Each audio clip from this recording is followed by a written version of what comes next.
இலங்கையின் வடக்கே வவுனியா பகுதியில் சற்று முன்னர் நில அதிர்வு உணரப்பட்டுள்ளதாக அங்கிருந்து கிடைக்கும் தகவல்கள் கூறுகின்றன. முன்னதாக பின்னிரவு 11 மணியளவில் இந்த நில அதிர்வு பாரிய சத்தத்துடன் உணரப்பட்டதாக பல்வேறுபட்ட பிரதேசங்களிலிருந்தும் மக்கள் கூறுகின்றனர்.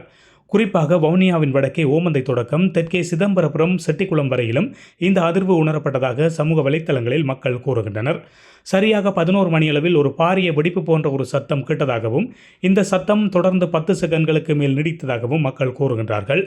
இந்த சத்தத்தை கேட்ட மக்கள் இடி முழங்குவதாக ஆரம்பத்தில் நினைத்து கொண்டாலும் அதன் வித்தியாசத்தன்மை காரணமாக சந்தேகம் கொண்டுள்ளனர்.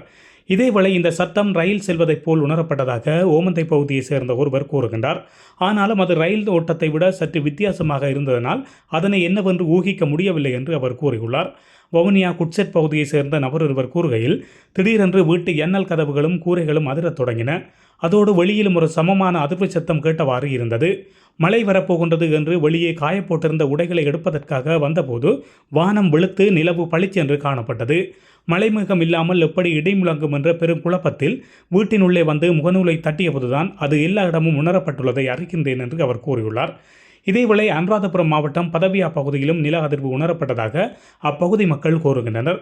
சில வீட்டு சுவர்களில் வெடிப்பு ஏற்பட்டுள்ளதாகவும் கூறப்பட்டுள்ளது. பிந்தி கிடைத்த தகவலின்படி உறுதிப்படுத்தப்படாத நிலநடுக்கம் அல்லது நில அதிர்வு போன்ற நிகழ்வு இலங்கையின் வடக்கே வவுனியாவில் பதிவாகியுள்ளதாக கூறப்பட்டுள்ளது.